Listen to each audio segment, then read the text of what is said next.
সংবিধানের রক্ষক হলো রাষ্ট্রপতি। যে কোনো অর্ডিন্যান্স করতে হলে সেখানে রাষ্ট্রপতিকে লাগবে। সুপ্রিম কোর্টের মতামতের ভিত্তিতেই এটা আইনগত দেওয়া হবে। সেখান থেকেও তারা আরও এক ধাপ সেরে এসে এখন গণভোটের যে দাবিটা, সেটার সঙ্গে তারা একমত হয়েছে। গণভোটের দাবি কাদের? জামাত এবং এনসিপি। এই যে দীর্ঘ আলোচনার পরেও দলগুলোর মধ্যে এখন পর্যন্ত অনৈক্য বা ঐক্যমত যেসব বিষয় হয়নি, এবং কালকের যে স্বাক্ষর অনুষ্ঠানের আগের যে ঘটনাবলী, এখনই এই অবস্থা, রাকিব যেমনটি বলছিলেন, ভবিষ্যতে ধরেন এই স্বাক্ষরের বাইরে থাকা বা এই ঐক্যমত কমিশনের বাইরে থাকা কেউ ক্ষমতায় আসবে না কি না আসবে সেই আলোচনা যদি বাইরেও রাখি, তারপরেও জুলাই সনদের ভবিষ্যৎ আসলে কেমন দেখছেন আজকে? জুলাই সনদের ভবিষ্যৎ কেমন দেখছেন সেটা আসলে বলার জন্য আরও কয়েকদিন সময় লাগবে।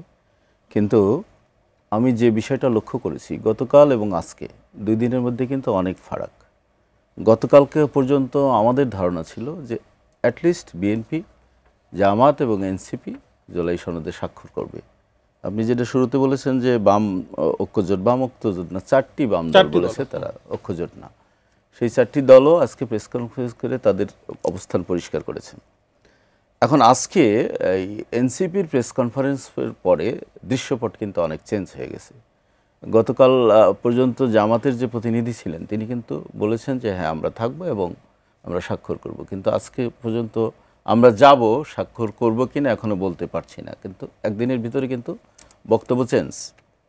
আচ্ছা, এনসিপির যে বিষয়টা, ওই আমার সমালোচক বলছে যে পানি ঘোলা করার বিষয় হতে পারে, কিন্তু তাদের বক্তব্যগুলো কিন্তু আমার কাছে মনে হয়েছে অনেকটা দায়িত্বজ্ঞানহীন। কেন?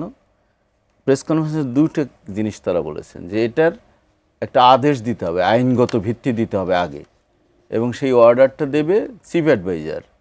তারা জানেই না চিফ অ্যাডভাইজারের, উনি রাষ্ট্রের নির্বাহী প্রধান, উনি কনস্টিটিউশনাল হেড না। রাষ্ট্রপতির অধ্যাদেশের অবশ্য একটা কথা বলছেন যে রাষ্ট্রপতির আদেশক্রমে এটা একটা বাস্তবায়নের তাদের বক্তব্য আমি যেটা নিউজ দিয়েছি তা দেখেছি, তারা বলেছে যে এটা প্রধান উপদেষ্টা একটা আদেশ দিয়ে এটা আইনগত ভিত্তি দিতে পারেন না। প্রধান উপদেষ্টার সেই ক্ষমতা নেই, কারণ তিনি কনস্টিটিউশনাল হেড নয়। সংবিধানের রক্ষক হলো রাষ্ট্রপতি। যে কোনো অর্ডিন্যান্স করতে হলে সেখানে রাষ্ট্রপতিকে লাগবে। এটা হলো তাদের একটা, এই দাবিটার মানে যৌক্তিকতা নিয়ে কিন্তু স্বাভাবিকভাবেই প্রশ্ন আসে। আরেকটা জিনিস তারা বলছে যে আমাদেরকে ফুল টেক্সট দেওয়া হয়নি। ফুল টেক্সট মানে কি? টেক্সট মানে খসড়া, মানে কি একটা জিনিস ড্রাফট। কি কারণে ড্রাফট? এটা যখন সাইন হবে তখন এইটাই কিন্তু ডকুমেন্ট। সুতরাং ফুল টেক্সটের সঙ্গে ড্রাফটের কোনো পার্থক্য থাকে কোনো ক্ষেত্রে আমার জানা নেই সেটা। সুতরাং তাদের এই বক্তব্যটা আমি যদি এনসিপির বক্তব্য খুব সহজ করে মানে আমার আন্ডারস্ট্যান্ডিংটাতে বুঝি, তারা মূলত যেটা বলছেন যে একটা আইনি ভিত্তি থাকা লাগবে, অর্থাৎ একটা প্রোটেকশন তারা চাচ্ছেন। এখন এই জুলাই সনদ ধরেন সবগুলা দল কালকে সিগনেচার করলো, সব হলো, কিন্তু এটার যদি আসলে আইনগত বা বাধ্যবাধকতার জায়গা যদি নিশ্চিত করা না যায়, এটা জাস্ট আরো একটা, আমার হাতে যে খসড়াগুলো আছে এর মধ্যে আর জুলাই সনদের মধ্যে একটা সময় পর পার্থক্য কি থাকবে?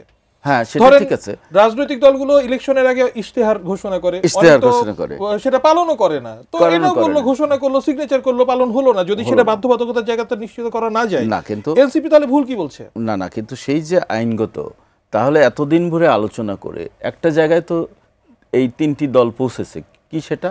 গণভোট। এ তো জানেন বিএনপি কিন্তু প্রথমে গণভোটের পক্ষে ছিল না। এটা আপনি জানেন যে বিএনপি প্রথম কি বলেছিল? বিএনপি তাদের বক্তব্য ছিল যে আমরা এখন জুলাই সনদ স্বাক্ষর করব এবং আফটার ইলেকশন পার্লামেন্টে আমরা এটা পাশ করব। সেখান থেকে অন্য দলগুলোর চাপের কারণে বিএনপি সরে এসছে। পরে তারা যেটা বলেছে যে এটা সুপ্রিম কোর্টে একটা রেফারেন্স পাঠাতে হবে, সুপ্রিম কোর্টের মতামতের ভিত্তিতেই এটা আইনগত দেওয়া হবে। সেখান থেকেও তারা আরও এক ধাপ সেরে এসে এখন গণভোটের যে দাবিটা, সেটার সঙ্গে তারা একমত হয়েছে। গণভোটের দাবি কাদের? জামাত এবং এনসিপি। কিন্তু এরা কিন্তু শুরু থেকেই গণভোটের কথা। আইনগত ভিত্তি দিতে হলে তো জনগণের ম্যান্ডেট আমি মনে করি সর্বোচ্চ ম্যান্ডেট নিতে পারে। তবে অন্তর্বর্তীকালীন ব্যবস্থায় গণভোটের আগ পর্যন্ত রাষ্ট্রপতি একটা অর্ডিন্যান্স করতে পারেন। রাষ্ট্রপতি একটা অর্ডিন্যান্স করতে পারেন, সেই অর্ডিন্যান্সের ভিত্তিতে গণভোট হতে পারে এবং গণভোটের মাধ্যমে এটা আইনগত ভিত্তি পেতে পারে। কিভাবে হবে, কখন হবে, কোন পদ্ধতি হবে, সেটা নিয়ে তো বিতর্ক চলছে।